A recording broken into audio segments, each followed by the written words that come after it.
hello les amis de la chaîne Animanimus Tarot, heureux de vous retrouver aujourd'hui, j'espère que vous allez tous très bien. On se retrouve avec la guidance sentimentale, relationnelle, amoureuse du mois de janvier 2024. Je vous rappelle que c'est un tirage général qui ne peut pas parler à tous de la même façon.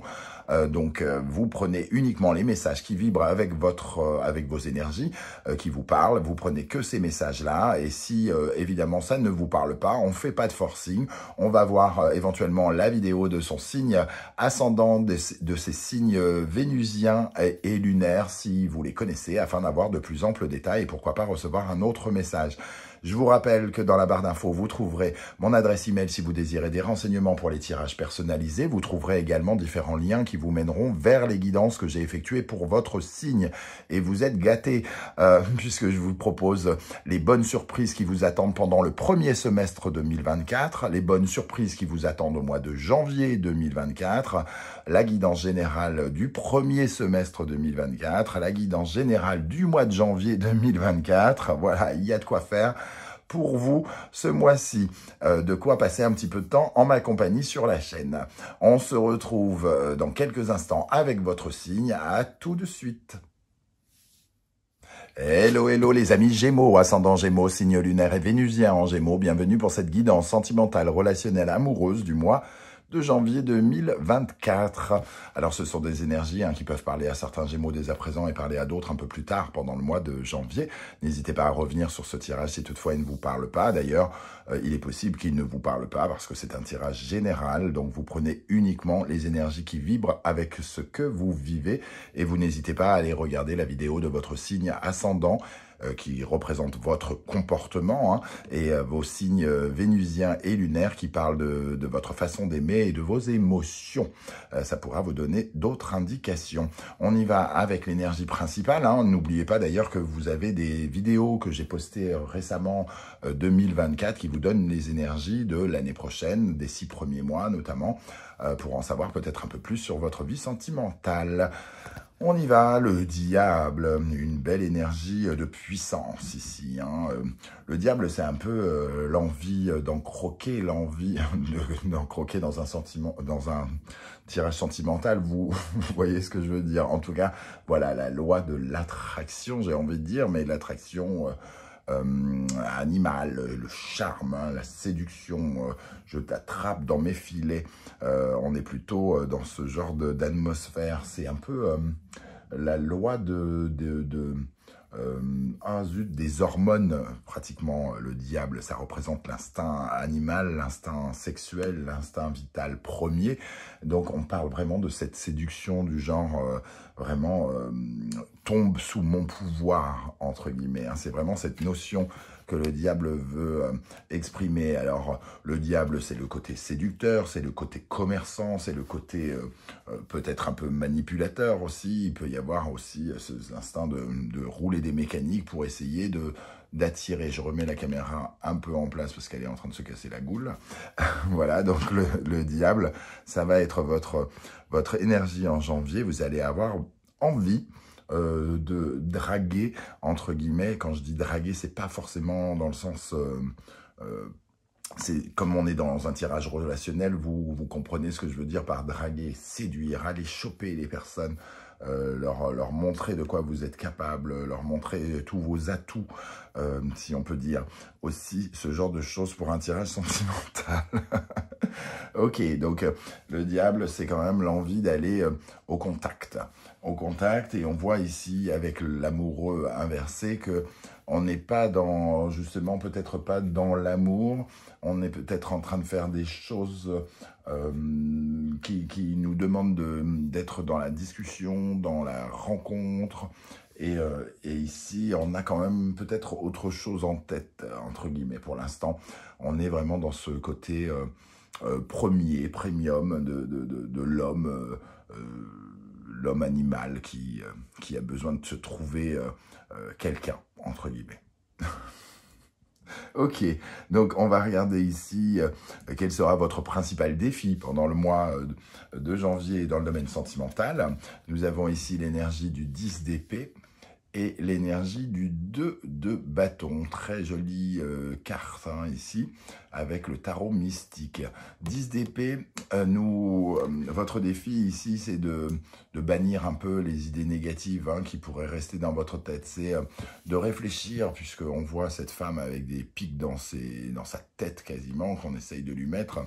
C'est aussi tous les pics que vous vous mettez à vous-même et qui limite votre intelligence, qui limite votre façon de réfléchir, parce que vous réfléchissez en étant branché sur une énergie du passé, par exemple, parce que vous pensez à l'échec avant de commencer, avec le 10 d'épée, parce que il y a quand même le défi, c'est de ne pas être branché sur l'énergie de l'échec, de la frustration, de l'impuissance, mais au contraire plutôt de croire en soi et surtout croire en ses pensées, en son intelligence. Donc c'est aussi votre façon de penser qui va être importante en janvier. Le 2 de bâton va nous parler de... c'est un peu comme un débat, le 2 de bâton. Qu'est-ce qu'il est préférable de faire? Et ici, on peut se retrouver face à quelqu'un qui n'est pas d'accord avec nous ou notre façon de faire. Et donc, votre défi avec ce 2 de bâton, c'est d'être au clair par rapport à ces projets, au clair par rapport à ces techniques que vous utilisez, si technique il y a. C'est d'avoir envie de franchir l'étape suivante. Donc, il faut vous sortir... Le 2 de bâton, juste derrière, il y a le 3 de bâton, ce qui fait avancer les projets. Ici, c'est quand on a des craintes sur ses propres capacités hein, avec le 2 de bâton, parce qu'on hésite, on ne sait pas ce qu'on doit faire. Est-ce que c'est plutôt ça que je dois faire? Est-ce que c'est plutôt cette option que je dois faire? Comment, comme les bâtons représentent les mouvements, imaginez-vous commencer à avancer le pied gauche et d'un seul coup vous dire non, non, c'est le pied droit. Vous pouvez rester sur place très très longtemps. Donc il y a cette énergie-là aussi qui peut apparaître. Le 2 de bâton, comme je le disais, c'est aussi ce débat, soit intérieur, donc vous contre vous, hein, deux voix, pied gauche, pied droit, ou alors quelqu'un qui vous dit non, tu devrais avancer du pied droit. Oui, mais moi j'ai envie d'avancer du pied gauche. Oui, mais gna gna gna gna gna gna. Et on peut se retrouver dans des querelles par rapport à un débat. Donc, ne pas rentrer là-dedans, et si vous êtes concerné par ça, avoir le sens de l'écoute, du partage. Toutes les idées sont peut-être parfois bonnes à écouter, en tout cas, pas forcément bonnes à prendre, mais bonnes à écouter. Mais j'ai plutôt l'impression que c'est plutôt votre sabotage. Alors, à la fois, vous remplissez votre défi, puisque le diable est à l'endroit, et vous avez quand même ce charisme, cette envie de prendre possession de votre pouvoir et de l'utiliser surtout. Donc vous arriverez quand même, en luttant un peu, certes, à faire un peu dégager les idées négatives, les pensées un peu d'impuissance ou des choses comme ça qui vous donnent l'impression de ne pas en être capable. Ok, on va regarder avec l'oracle du soleil levant pour vous. L'oracle du soleil levant, c'est l'oracle que j'ai créé avec Jenny Yamazaki. Hein, et je vous ai mis les liens si vous désirez le découvrir dans la barre d'infos ou si vous désirez le commander. Allez, on y va pour les Gémeaux dans le domaine sentimental, relationnel, amoureux. Qu'est-ce qui va se passer en janvier 2024 pour les Gémeaux? On a ici le volcan. Alors, le volcan, c'est une énergie qui va bien avec le diable. Parce que le volcan, c'est un peu une énergie de feu, une énergie de j'en veux, une énergie de je suis enthousiaste. On peut imaginer entre guillemets, le diable dans son image propre, hein, le côté vicieux, j'en veux, j'en veux, j'en veux, j'en veux. Je dirais pas les mots d'un sketch qui commence par B et R, voilà, mais ça me fait penser à ça, et le volcan c'est un peu j'en veux, j'en veux, j'en veux aussi. Alors il est peut-être un peu moins obsédé que le diable, mais il a quelque chose en tête, et ça peut représenter une passion, un engouement, une envie de réussir quelque chose, ce volcan. On voit ici que vous êtes sans doute, avec le diable et le volcan, en tout cas, extrêmement déterminé pour quelque chose. Alors, une deuxième énergie. C'est un peu comme un feu ardent qui se réveille. Alors, est-ce qu'on parle de passion pour certains? J'ai plutôt envie de dire passion dévorante. Hein. nous avons ici la femme. La femme va un peu aux antipodes de cette carte du volcan, puisqu'elle est beaucoup plus posée, elle est beaucoup plus calme, elle est beaucoup plus dans une imagination créative et positive. Elle est dans la communication ici. C'est un mois aussi où peut-être vous allez aller au-devant des gens, peut-être pour faire des rencontres, peut-être pour dans le domaine relationnel avec le diable, on pourrait vouloir faire des affaires, donc vouloir s'afficher, entre guillemets. Et ici, le volcan nous avertit quand même que vous allez... il y a un côté avec le diable et le volcan un peu too much. Il va falloir un peu faire attention, peut-être à ne pas en faire trop, être dans une certaine forme de délicatesse, de raffinement, de ne pas être trop rentre-dedans.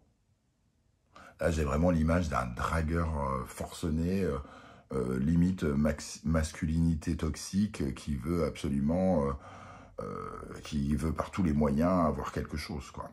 Et peut-être que cette femme essaye de vous inviter à vous poser un tout petit peu et être plus réfléchi, plus dans la communication, justement, si vous voulez vendre cette flamme, vendre cette passion, exposer qui vous êtes, vous pourriez le faire peut-être un peu mieux en étant plus cool. Alors, on va voir justement les énergies qui vont vous aider dans le domaine sentimental, relationnel, amoureux. Nous avons ici le 3 de denier. On vous invite à travailler en équipe, en commun, d'être à l'écoute des autres, de fabriquer petit à petit le quelque chose que vous êtes en train de fabriquer ensemble, un peu comme si vous étiez deux à mettre des briques pour construire quelque chose. Donc ici, il y a vraiment un travail d'équipe, comme si on vous disait que ce qui vous aidait, c'était de ne pas croire que vous pourriez y arriver seul, qu'il faut être plusieurs, qu'il faut être deux pour réussir ce que vous voulez mettre en place. Bon, dans une vie sentimentale, il est bien évident qu'on ne peut pas réussir à fabriquer une histoire si on est seul à y croire, par exemple. Donc, c'est vraiment de ce côté-là. Après, on a l'impression qu'on peut avoir une certaine forme de succès avec le 3 de denier. Donc, il faut quand même s'attacher à cette capacité ou ce succès que l'on peut représenter avec ce charisme du diable. Et ici, nous avons la carte du Gémeaux, justement, Mercure, Poisson, Neptune. C'est la carte du silence, donc peut-être qu'ici, il est question aussi de ne pas remplir systématiquement les conversations, mais de savoir particulièrement écouter, puisque le silence ici, c'est aussi la capacité de laisser les blancs parler, de laisser l'autre parler, et d'être particulièrement à l'écoute, surtout avec le 3 de denier ici. Qu'est-ce qui pourrait vous ralentir, les amis Gémeaux?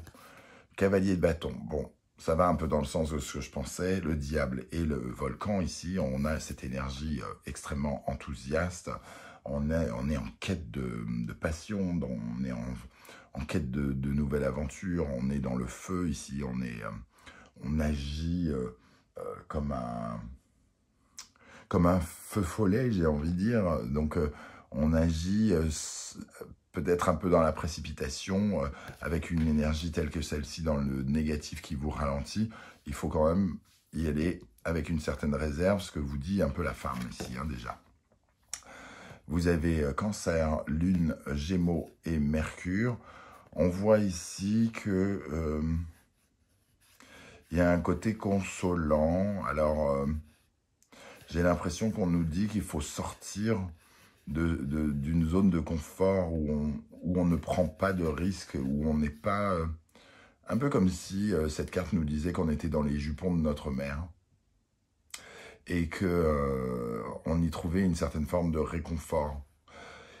Et pour le coup, ici, ça vous ralentirait. Donc, j'ai vraiment le sentiment qu'il faut prendre possession de ce pouvoir ici, tout en le maîtrisant un tout petit peu, c'est-à-dire cet enthousiasme. Tout ne va pas se faire en une seule journée. Il faut développer ses mouvements et ses actions petit à petit, peut-être, au lieu de tout déployer d'un coup et finalement de ne rien avoir. Ici, il est question quand même de sortir de son cercle maternant, de sa zone de confort, Et pour ceux qui, par exemple, sont vraiment en contact avec leur mère, peut-être de ne pas écouter les conseils de leur mère, par exemple. Hein. On va dire ça. Ok, ça fera plaisir aux mères. Pour les Gémeaux célibataires, quelles sont les énergies? Qu'est-ce qui va se passer pendant le mois de janvier? Nous avons le Magicien et Tempérance. Donc, on voit un mois quand même important pour les Gémeaux célibataires. Il y a le début de quelque chose ici. On est dans le début de peut-être de rencontres, une ou plusieurs rencontres d'ailleurs. Hein, tout dépend de si ça vous parle de réseau, si ça vous parle de vie amoureuse ou si ça vous parle de vie relationnelle, professionnelle par exemple. En tout cas, on vous voit ici étaler tous vos arguments quelque part.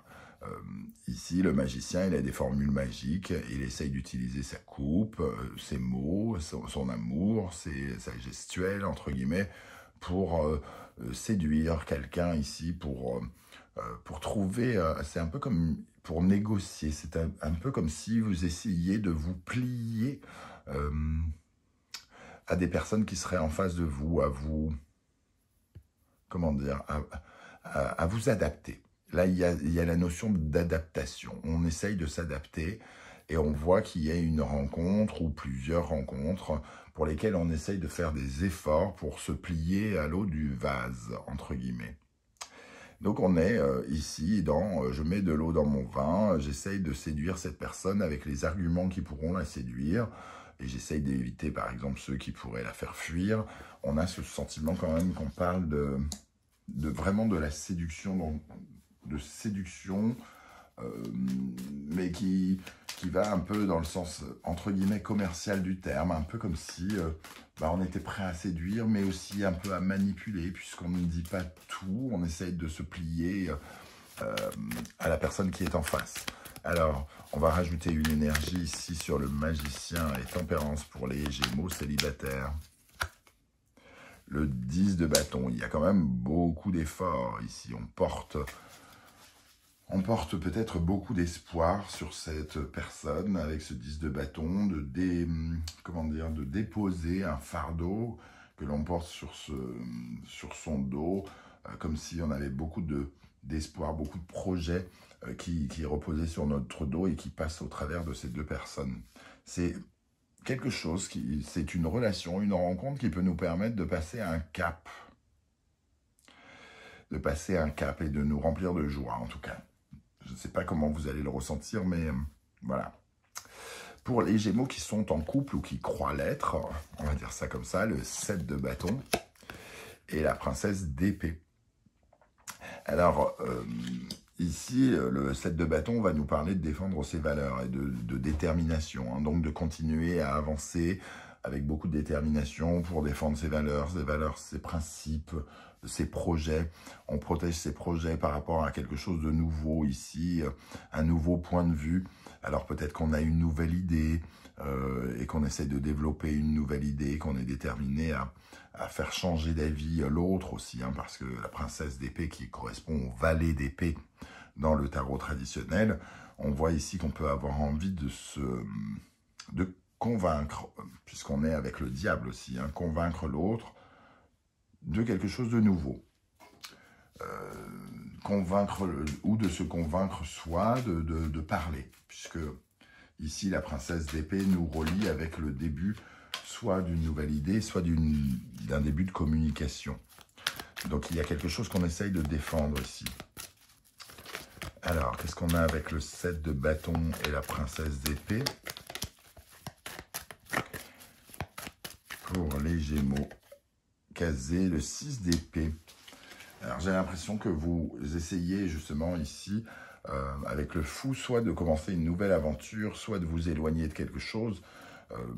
En tout cas, vous défendez vos valeurs par rapport à une nouvelle façon de faire, une nouvelle façon de penser. Et ici, ça vous relierait au fait de... alors, soit essayer de convaincre quelqu'un de déménager, soit de convaincre quelqu'un de s'éloigner de quelqu'un d'autre, soit... en tout cas, il y a une sorte de tourner le dos à quelque chose, à un endroit ou à quelqu'un, avec ce 6 d'épée et ce fou. On pourrait fuir, on pourrait s'enfuir, on pourrait s'évader. J'ai l'impression que, pardon, vous essayez de proposer ce genre de projet, ou alors c'est votre conjoint ou conjointe qui vous le propose. En tout cas, il y a ce genre ici de séduction. C'est-à-dire, oh, mais ça serait bien si, tu verras. C'est un peu comme si vous essayiez d'ouvrir les yeux à quelqu'un par rapport à quelque chose qui doit se terminer. Bon, vous me direz comment ça vous parle, ça. Hein. On va terminer avec une rune. Les runes, allez, pour les Gémeaux, au mois de janvier 2024, hein, dans le domaine sentimental, relationnel, amoureux pour les Gémeaux. Qu'est-ce qu'on a comme énergie qui va accompagner les Gémeaux dans le domaine sentimental, relationnel, amoureux? Nous avons ici Alguise. Alguise, on voit ici hein, qu'il y a quelque chose qui peut être effrayant. On voit des ombres dehors.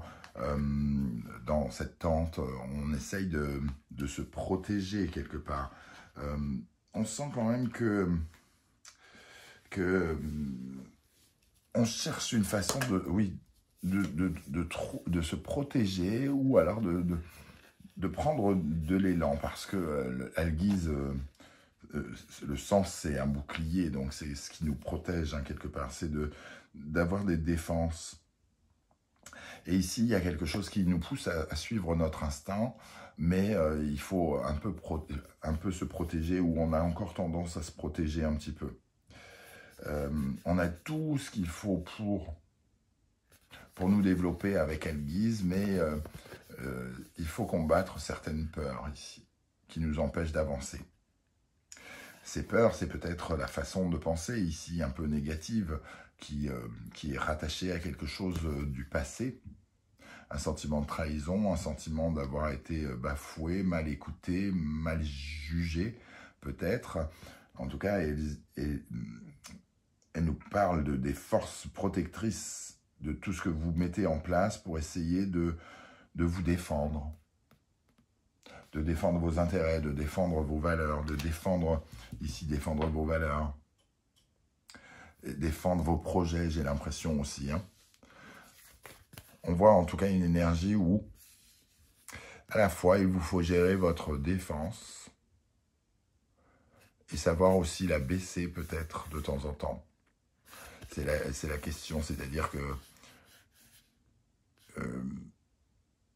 soit on donne tout et donc on se livre un peu trop vulnérable peut-être, et on donne à l'autre des moyens de nous atteindre, ou soit on ne donne rien et d'un seul coup, finalement, on perd quelque chose en ne se livrant pas assez, et on se protège finalement trop, et on perd aussi le fil des relations, parce que quelqu'un qui ne serait que la moitié de nous, finalement, ne pourrait pas nous aimer normalement.